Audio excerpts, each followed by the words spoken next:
Ayan, what's up dribblers at mga shooters, kamusta? Kamusta po kayo? Bakit nga kaya hindi pa pumipirma ng bagong kontrata si Xavier Losero dito sa Magnolia ni Coach L.A. Tenorio?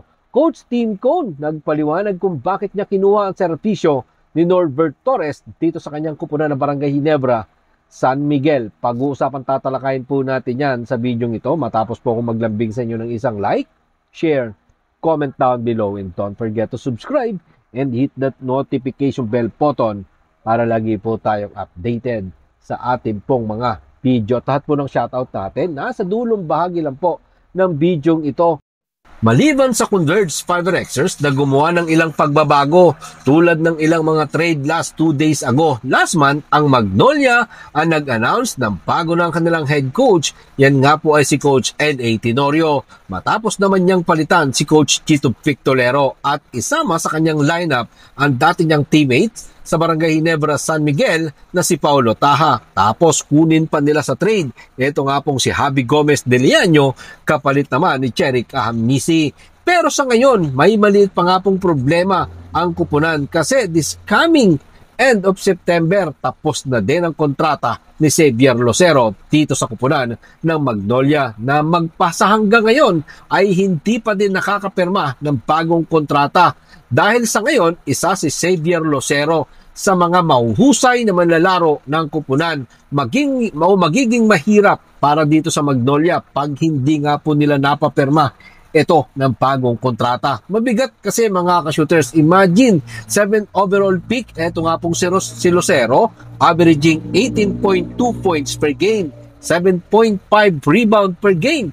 Pang-apat naman po siya sa may 2-point field goal at iyan nga po ay mayroong 56.1%.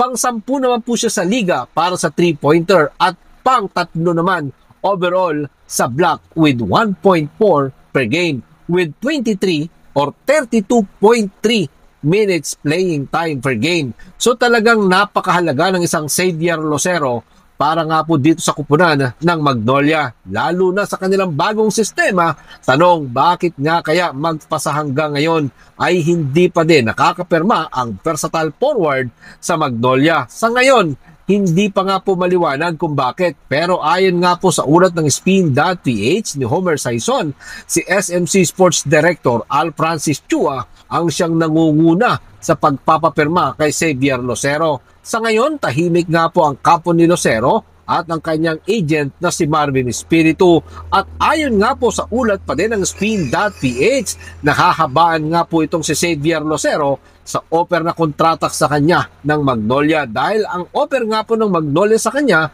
ay 3 taong kontrata at ang gusto nga po ni Xavier Losero ay 2 taon lang ang kanyang pipirmahan.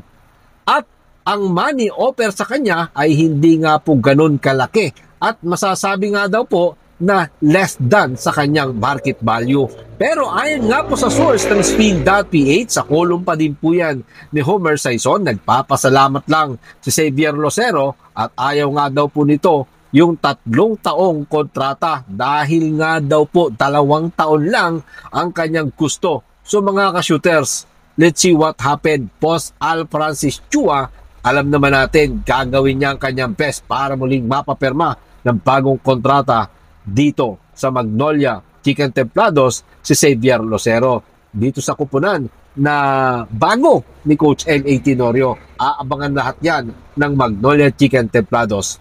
Kagabi nga po pumutok ang balita na si Norbert Torres ay pinapirma ng Barangay Ginebra, San Miguel. Matapos yan, nagpaliwanag na nga po si Barangay Ginebra, San Miguel head coach, Coach Tim Cone, kung bakit niya idinagdag sa kanyang lineup si free agent big man na si Norbert Torres para nga daw po mapalalim ang kanilang frontline para sa upcoming PBA 50th season. Para nga daw po may backup si Japet Aguilar. Narito po ang mga paliwanag at sinabi ni Coach Tim Cone sa ulat ng pass break.